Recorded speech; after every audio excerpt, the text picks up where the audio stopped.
Привет, my name is Javier Moreno. I'm a 21-year-old chemical engineering student from Madrid. I am currently studying in LUT in La Peranta.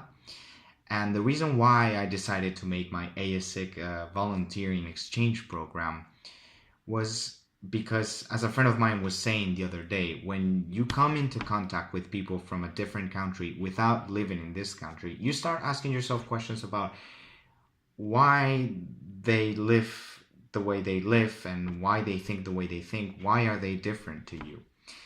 All these differences have always fascinated me, and I think the best way to answer all these questions is to actually come into contact with the culture by living in this country. I have made a lot of Russian friends, which I'm grateful for in my past months here in La Peranta, and they have kind of started all these questions in me, and I am just curious to know more about it. Um, I also have to mention on the side that I have been once to St. Petersburg, and I believe it to be a really nice city, and it's just a place I want to come back to. Um, the other half of my interest for this project comes from the fact that it deals with children. To me, children are great. I love working with children. And the reason why I love working with children is because they're really natural, they're really innocent, they're really playful. And this is something I can relate to. I consider myself a child in many ways. I love to play around, I love to be laughing the whole time. I'm a really natural person, I love to be innocent. And it is also really rewarding to work with them because they see adults as people who are really busy, who do not really have the time to be with them. And whenever you dedicate some of your free time to these children, they usually respond in ways that you can't imagine, and it feels really good. These are all reasons why I have dedicated much of my free time back in Spain to children. For example, I've worked as a teacher in English, French, chemistry, physics, all these subjects for kids from ages 5 to 16. And also, I think the most important thing about my experience is that I have joined two volunteering organizations that dedicate to cultural, fun, social activities with physically and mentally disabled children. And this is important to mention that it has given me a lot of skills in many different ways. And the one skill that I have to mention here, and that relates to this project, is my communication skills. I've achieved communication skills through the years with these kids because many of them do not speak verbally. They do not say anything. They communicate either through boards with letters on them in the best cases, and in some other cases, they just communicate through their facial expressions and through gestures. And you have to learn how to interpret those gestures and respond to them in a way that they can understand. And this is not simple at first, but as I have earned confidence, I feel really good doing this. It is really rewarding. And as a friend of mine said once, and I agree with him, he said that humor is the international language. When you are able to establish a relationship of humor with a person, that's when you create a bond. And I've applied this in my experience, and it really works when you use games and jokes and things that make people laugh and smile. That's when you can really communicate with someone. So to me, it really doesn't matter if you don't speak the same language.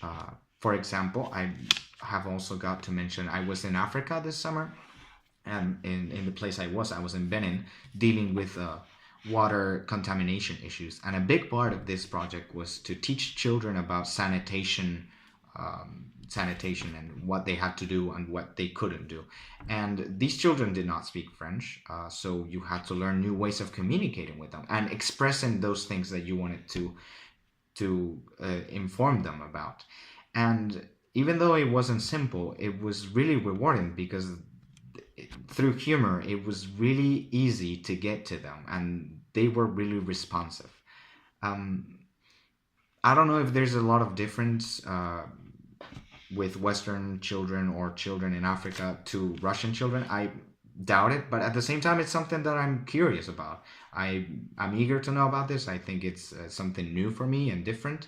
I wouldn't really be applying for this project if it had really been something that I had been doing back at home. I think this is really different because it's a complete different culture, and I'm just curious to know more about it. I also have to mention I lived in Brussels in Belgium for 3 years while I was a teenager. And there I went to an American school at first to learn English. And then I went to a French speaking Belgian school to learn French. And at first I did not speak any of these languages and I had to make friends somehow. That is why I started to learn how it is to be in a situation where you don't know the language, how to communicate in ways that is not necessarily through words. And this is why a very specific trait about me is that I'm a really direct person. I think communication prevails among anything else when you treat with people, because it is very important that you are able to express yourself in the correct way, and not only to do that, but for people to understand you.